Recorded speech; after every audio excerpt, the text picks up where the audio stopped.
Welcome to the deep dive. Today, we're looking at something, well, pretty fundamental. How we judge creative stuff. Like a poem, say. Does knowing who wrote it change how we feel about it?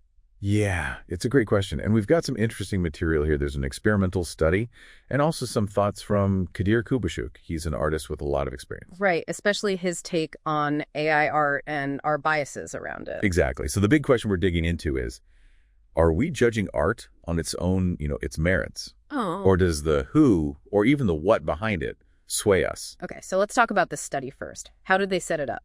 Well, it was clever. They had people look at poems in 2 rounds.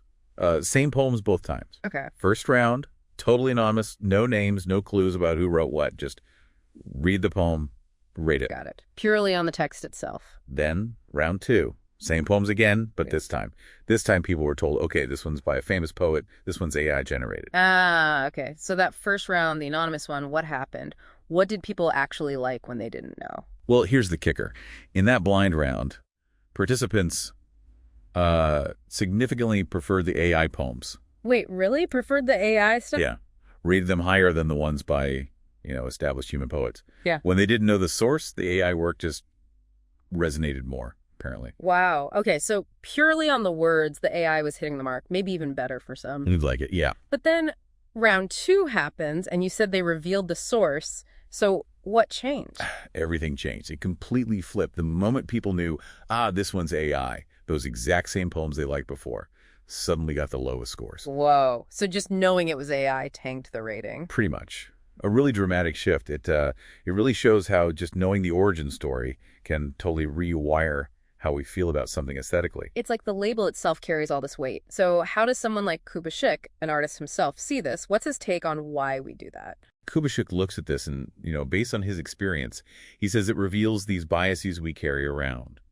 He argues our appreciation isn't purely about the art object itself. There's other stuff going on. Right. He connects it to things he's seen in the human art world too, doesn't he? Absolutely. He talks about his 25 years in creative industries. How often things like, say, an artist's image or who they know, or even if they fit in, how those things get considered, sometimes before the actual quality of the work. So it's like the AI, even without a face or connections, is hitting a similar wall, a kind of prejudice. That's a really interesting way to put it, yeah. AI doesn't have those social things humans navigate, right? Yeah. But it still seems to face this prejudgment. Its work gets devalued just because it's not human. Which feels problematic if we're aiming for fair evaluation. Exactly. It raises real questions about fairness. Are we judging the creation or the creator's identity? Whether that identity is human or, artificial? So the bottom line, really, is that this idea of judging work purely on quality is maybe more of an ideal than a reality for us. That seemed to be Kubashik's point, that every piece of work, human or AI, should really stand or fall on its own merits. Getting past these biases is crucial if we want to be fair. Okay, so wrapping up this deep dive, we've seen pretty clearly how knowing the source, human versus AI, can drastically change our judgment of creative work like poetry. Yeah, the experiment showed that initial appreciation for AI art can just evaporate once the AI label is attached. It points to a real bias. So here's something to chew on. If AI can create things we genuinely think are good, sometimes even better, when we don't know the source, what does that actually say about how we define creativity or the value we put on human authorship?